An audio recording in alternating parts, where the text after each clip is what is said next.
Lots of different ways to define things. I think there can be general agreement that when we say high intensity, we're talking a relative heart rate of about 80% of your maximum.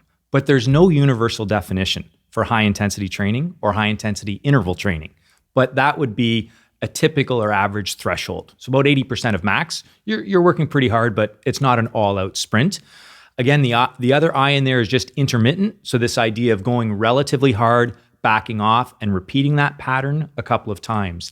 And interval training, it's this thing that we seem to rediscover every decade or so. Athletes have used it since the turn of the century, but it's certainly become popular the last decade or so, or renewed popularity, because many people cite time as a major barrier, some more legitimate than others, of course, if it's a real time press issue or not. Is interval training, like when you say interval training, because you said high intensity, you're going like 80% of your max heart rate. Is interval training also that as well? It's just kind of interchanged, or is it like, do you go a little bit less than that? Yeah, I increasingly like the term interval training as a more general catch-all term. And again, that's just relatively harder effort and backing off, but it provides, I think, more a broader way of doing that. So if you're just starting out getting into exercise, maybe you just want to start out by walking fast for a few light posts and then backing it off. That's a form of interval training. Don't worry at all about whether you're at 80%. So I think of HIIT, high intensity interval training, as one type or one facet of interval training, as opposed to being the be all and end all. Got it. So with high intensity interval training, HIIT, I've heard you talk about, and you've published research, you've written about it in a popular book, the health benefits of high intensity interval training on VO2max, which I'm sure you're going to talk all about.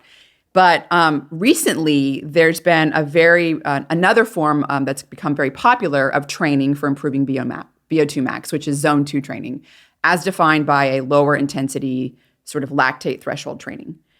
However, that type of training does require a pretty big time commitment. I mean, anywhere between 3 to 6 hours a week.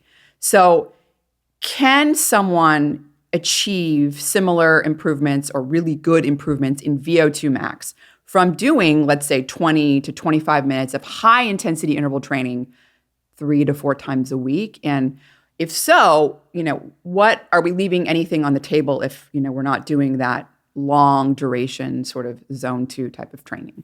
Yeah. So in short, I think you can do more vigorous or high intensity exercise for shorter periods of time and at least see similar improvements in VO2 max. So for the individual who is time pressed, I don't think there's a need to do 3 to 4 hours of what I understand to be zone 2 training weekly in order to maximize improvements in VO2 max. In fact, there's evidence that would suggest that more vigorous intensity exercise, higher intensity exercise, can potentiate or lead to greater improvements in VO2 max, or eliminate what's known as non-response. So some people engage in training and it's very frustrating because their VO2 max doesn't change at all. And there's various reasons for that we can talk about. But for example, some evidence has shown that moderate intensity continuous exercise, even for 6 months or so, doing guideline-based evidence, roughly 40% of people don't see a measurable improvement in their VO2 max. Now, some of that non-response was eliminated in a group that was doing the same total amount of exercise, but engaging in a more vigorous manner. So that would seem to argue against zone 2 somewhat, but I think there's all roads lead to Rome. There's many different strategies that you can engage in successfully, and I think a big thing is, what do you like? Right? Do you like and enjoy vigorous intermittent type exercise? Then maybe it's for you. If you prefer continuous lower intensity, moderate exercise training, and that's just what you like, and you absolutely hate intervals, that's okay too. Can you